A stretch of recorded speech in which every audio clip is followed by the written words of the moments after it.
Greetings everyone, welcome to today's video. And for this particular video, we'll be dealing with rate, work, and mixtures problems, and specifically the mixtures and weighted averages. For this particular topic, we'll be utilizing algebra and some very cool trick to solve this question in a few seconds. So I'll be leaving a link in the description box. Make sure you watch the video so that you can understand the concept and the logic behind the trick. I am Clifford Mwenda, a GMAT trainer of the Kenya Leaf program, and without much further ado, let's tackle mixtures and weighted averages. So first, we'll be dealing with mixtures. And with mixtures and weighted averages, we're dealing with different proportions, different weights of participants. That's for weighted averages if you're dealing with people, and for mixtures, we're dealing with substances that are mixtures. So for the number of units of a substance or mixture, if substance A has X number of units and substance B has Y number of units of a substance or a mixture, then you also have the amount of an ingredient per unit of the substance or mixture. That's the amount of an ingredient per unit in this number of units. So if you have M number of ingredient per unit of the substance and N for B, substance B, then the total amount of that ingredient in the substance or mixture, the whole substance or mixture in the whole number of units, then will be X times M for substance A and X times Y times N for substance B. And also for mixture A and B, that's the combination of substance A and substance B. Then will be the number of units. If X units for A, Y units for B, then X plus Y will be the total number of units for the substance A and B, or the mixture of A and B. And the total amount of ingredient in that substance or mixture will be then X times M, which will be the total amount of ingredient or in the substance or mixture of substance A, and Y times N for that of B. You add that, then divide by the total number of units of that substance. That's the total number of units of the mixture A and B. Okay, so you can use this table to get a general map of how you can think of this mixtures problem, as well as the weighted averages that we'll be talking about later on, and how you can visualize this problem to solve the question using paraphrasing, algebra, critical thinking, attention to the right detail, and you notice these patterns. All right, so in mixture problems, substances with different properties are mixed, as we talked about. We have different number of units. You have amount of an ingredient per unit being different. That's M for A and N for B. And you must find the mixture's properties, right? And some mixtures, a mixture problem use percents as well. And you'll see that in the practice question that we'll be doing later on in this video. Okay, pause the problem, give it a try, and then I'll jump in. Right, how many liters of a solution that is 15% salt must be added to 5 liters of a solution that is 8% salt to make a solution that is 10% salt, right? So you're mixing an 8% salt and 15% salt to get a 10% salt. Okay, so what you have is just visualize the problem and have this line there. And then you have the 8%, the list on the left-hand side, and 10% on the, not 10, but 15%, the highest on the right-hand side. So this solution that had 8%, that was 5 liters. And then we don't know what should be the liters of solution that is 15%, so that you can have 10% salt. So 10 is closer to 8. Okay, 10% salt. So first we look at the distances. The distance of this 10 to 8 is only 2. Okay, it's 2, and the distance all the way to 15 is 5. Okay, so if you have the distance of 8% to from 10 being 2 and 15% from 10 being 5, that means then we have to have more liters of 8% salt than that of 15% salt, so that you can pull the average. Or the same trick can also be used in weighted averages problem. So once you know this trick, you can skim through or go through these questions with ease. So 5 liters of 8% were used, which cover the distance 2, and we don't know what amount can be used to cover this distance of 5. Since it's further away from 15%, that means then we have to have more 8% salt solution, or more of 8% salt solution in this mixture, so you can have 10%. Pulling this average weight equal, then we'll have 8 plus 5 divided by 2, something like 23 divided by 2, that's 11.5. So an average should be around 11.5 there percent solution. That's if we had 5 liters of 8% and 5 liters of 15%. But since it's closer to 8%, then we cover a shorter distance, right? So we cover a shorter distance, and that means what happens here is we cross multiply now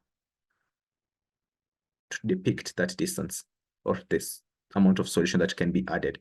So the distance is inversely proportional to the solution that can be added. For every 5 parts of 8% solution that was used, then 2 parts of 15% solution was used. All right, so 5 parts equals to 5 liters. Then what about 2 parts? Definitely we have 2 liters. So 2 liters of 15% solution or salt solution should be used so that you can have a 10% salt solution. Right, so go to the description box. We'll have the link to this trick and how it is approached. I'll give credits to the one who came up with this and where I learned this from, so that you can get a look at this approach and use it for yourself and use it as a tool to do either GRE or the GMAT exam. All right, so we'll be using this also in the weighted averages problem, but I'd like to just talk about weighted averages before I get to do, or we get to do, a practice question. All right, so weighted averages is the average of multiple groups. Can have male or female, or male and female, with different attributes, the same as the solutions, weight, height, among others. And these groups tend to have characteristics that are quite distinct from each other. All right, so we can have male being 60 and female being 40. Then the weight, average weight for male, so male can be 60, female can be 40, and then average for the male can be, say the weight can be, say, 70 kgs, and for the female can be something about 60 kgs. I hope I'm taking the right, but this is an example. So 60 for average female, and then you have male being 70. So why is that male or 50 and female 50? Then we can have 70 plus 60 divided by 2. But since we have more of the male participants than the female, then we expect, if we had 70 plus 60, that's 130. This is 65, right? Of course, because 60 to 70 divided by 2, that's 65. Right, so like that. So since we have 60 male now and 40 female, then that means this average needs to be pulled towards 70, because we have a higher weight for male participants than the female participants.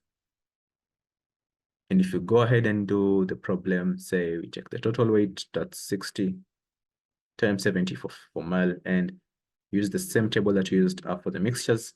And then for the female, we have 40 times 60, all divided by the total number of participants, that's 100. Then I'll expect that's a factor of 10 from each, a factor of 10 also from each. And then we'll have this as 42 plus 24. And this is 66. As you can see, much closer to 70 than 65. So since you had more male in this particular scenario, then it pulled the average from 65. That's when we had 50 male and 50 female. 266 when we had 60 male and 40 females. So this is what we deal with in weighted averages. And the same trick also applies, the one that I showed you from the previous example. And for that particular trick, we mapped the problem or visualized the problem so that you can see the cross multiplication, the distance, and the inverse proportion. That's the cross multiplication, so that we can have the ratio of those two solutions. And so also the ratio of these multiple groups. We can alternatively use algebra to approach the problem and create equations and solve, right? That's why weighted averages and mixtures problems are under the algebra topic, so that you can use algebra and create equations and solve, or you can map the problem, visualize the problem, and see how the actual average is pulled. You're watching Success with Bob Mwiti Show, presented to you by Upstake America. Upstake America is a consulting company that helps immigrants find amazing higher education and job opportunities in the tech industry in the United States. You can find our programs by going to www.upstakeamerica.com. Upstake America, we wake you up to the unlimited potential. Okay, so let's look at an example with weighted averages. The average weight of the men in a meeting room is 170 pounds, and the average weight of the women is 130 pounds. If more than 60% of the people in the room are men, which of the following could be the average weight of all the people in the room? So 170 for men and 130 for women. But we had more than 60% of the people in the room being men. So let's take 60, and we expect whatever value we find, we use 60. When we have 60%, then should be more than that. Okay, so let's say we had 100 people in the meeting room, 100 people, and say 60 were men. But also know that we're dealing with more than 60. Right, so whatever value you find here, we expect to have more than that. So we have 60 men and 40 women, just as this previous example. And the average weight for men is 170 pounds, and for the women is 130 pounds. So let's find the total. That's 170 times 60 plus 130 times 40, all divide by the total number of people, 100, factor of 10 from each, another factor of 10 from each. Then you have 17 times 6, that's 10 plus 7 times 6, right? And this is 10 plus 3 times 4. For those who don't know the direct multiplication, this is 60 plus 42, and this is 40 plus 12. This gives you 202, and this gives you 252. Add these two together and you'll have 154. Right? So the average, which of the following could be the average weight of all the people? So should be a value greater than 154. So maybe 154.1, 154.01, such values. Okay, so anything greater than 154 should be possible. So we have 156, that could be 158, could be. But then when it comes to 168, can that be? You are told more than 60% of the people are men. So is that more than 60%? Can that more than 60% be 100% of the people? Yes, it can be. So 100% of the people in this room can be men. So that means there's no woman in this group. Don't assume. Right, so 100% being men, then the average weight will be 170. Suppose you had 99%, then you'll have something like 169.9999, some value. If you had only one woman in that case, you'd have some value close to 170, but not 170. So 168 could also be possible. Right, so all these three options are possible values for the average weight of all people in this room. I hope you can all see the logic behind these questions. We're using the same table that I presented in the mixtures, same idea I've used here, the same formula. You can go back, rewind, and look at the table and see the same formula. And you'll also be using the same trick that I shared. So let's go ahead. Here's a practice question. So yeah, we're having 3 questions. We'll be doing 2 problem-solving questions and 1 data sufficiency question. Right. So I hope you've given this question a try. So let's do it together. The ratio by volume of soap to alcohol to water in a certain solution is 250 to 100. Soap to alcohol to water is 250 to 100. The solution will be altered so that this ratio of soap to alcohol is doubled. So let's extract soap to alcohol was 2 to 50. So how do we double this? We can convert this to a fraction. 2 out of 50 is doubled. We can have 4 out of 50. So the ratio becomes soap to alcohol being 4 to 50. Now it's doubled. While the ratio of soap to water is halved. So soap to water was 2 to 100. Convert this to a fraction, 2 to 100. Then halve this, and this will be by 2, 1 by 2, 1. This is 1 out of 100. So soap to water will be 1 to 100. So if the altered solution, now this altered solution here, will contain 100 cubic centimeters of alcohol. Now alcohol is 100 centimeter cubic. How many cubic centimeters of water will it contain? So we have to combine these 2 ratios. How do you combine that? So you can have salt, alcohol, and water as we had in the beginning.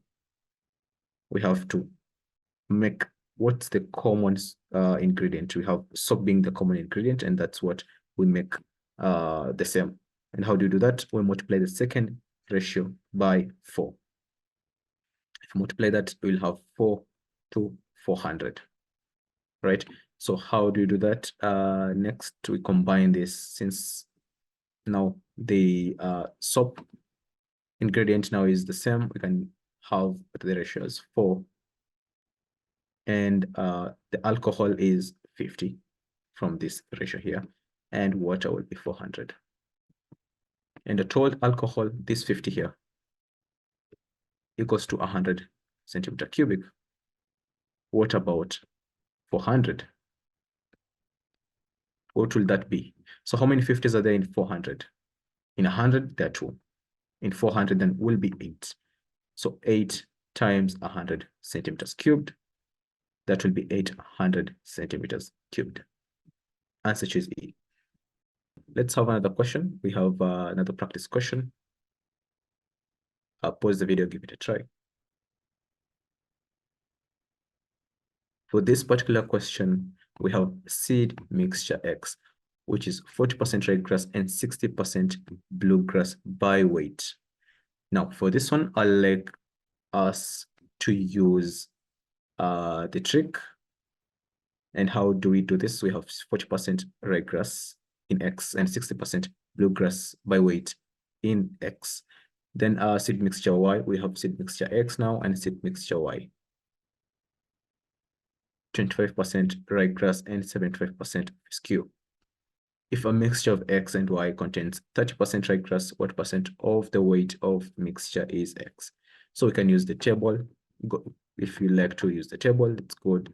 But I like to use the trick so that you can save up on time. And how do we do that? We focus on the right detail, and the common detail is we have 40% ryegrass in X. We also have 25% of Y being ryegrass, and also have 30% of mixture X and Y being ryegrass.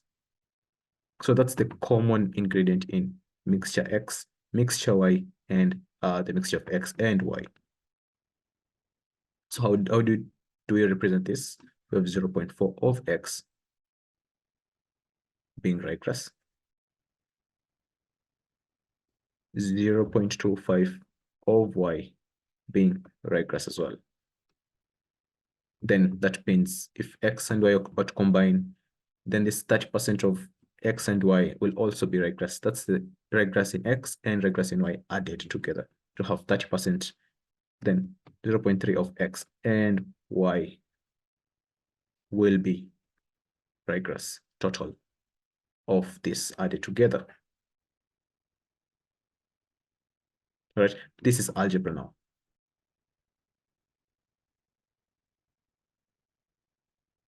I hope you can see that. So let's go back to our line. So we can have 25%, that's for Y. And 40%, that's X. Now we're dealing with only ryegrass. Then 30% is closer to 0.25, that's 30% or 0.3. Will be closer to Y than X. That means the distance here will be 5 and the distance here will be 10. So we have more of Y than X, so that can pull that average closer to 25 and further away from 40. So we cross multiply 5 and 10 and have 10 parts of Y and 5 parts of X. For every 10 parts of Y, we have 5 parts of X. And the ratio will be 10 to 5 or 2 to 1. And therefore, what percent of the weight of mixture is X? Just take 1 out of 3 times 100. And that should give it a 3 1/3%. That's B. We've not used bluegrass, we've not used rescue. All this is used to throw you off. Just choosing this trick, you solve your question. Save a lot of space in your work area and also solve the question very, very fast. And also if you're to use algebra, just add 0.4x plus 0.25. Y equals to 0.3 X plus Y. And then with this, find the parts of the ratio of X to Y, and then you'll also get the answer choice B, the 3 1/3%. Right. Here's the last question of the day. It's a DS question. Pause the video and give it a try. For the answer choices, we have, here's the answer choices. So you can pause now the video and give it a try. Then I'll go back and use the question without the answer choices. Okay, I hope you're good. Now, here's the question. Let's have answer choices right there so that I can eliminate them. A paint mixture was formed by mixing exactly 3 colors of paint. By volume, the mixture was X% blue paint. So we have blue paint, green paint, and red paint. X%, Y%, and Z%. So X plus Y plus Z will be 100%. If exactly 1 gallon of blue paint, 1 gallon of blue paint, and 3 gallons of red paint, 3 gallons of red paint were used, how many gallons of green paint were used? So how to do this? We need this amount of green paint. Let's go to the first statement, X equals to Y. So if X equals to Y, then that means X% was 1 gallon. Y%, we don't know what that's what we're looking for, but Y% also equals to X%. So if X% was 1 gallon, then that means we can also find the value for the green paint. That will be Y% equals to X%. That also means 1 gallon equals to 1 gallon. So we have 1 gallon of green paint. We can solve for that. So this statement is sufficient. It's sufficient, so we don't have to combine. So C and A are out, and also B is out because 1 is sufficient. And B states statement 2 alone is sufficient, but 1 alone is not sufficient to answer the question asked. Therefore, we're left with A and D. In an exam setting, you're good, you have better chances. And then have statement 2, Z equals to 60. What does that mean? If Z is equals to 60%, equals to 3 gallons, then 1 gallon will be 20%, right? So X will be 20%, Z will be 60%. To find Y, then you'll have to find 100 minus 60 plus 20, that's 80. So you can have 20%. Right, since statement 1 and 2 cannot contradict each other, then 20%, which is also the same as 1. If you have 20% as a Y, then you can solve for 20%. Given that 60% is 3 gallons, or given that 20% is 1 gallon, then 20% is also another gallon. So this statement is also sufficient. And then you eliminate A because it states that statement 2 alone is not sufficient to answer the question asked, and that's wrong. We found that statement 2 is sufficient. Okay, with that, we've come to the end of today's video. Until next video, bye-bye.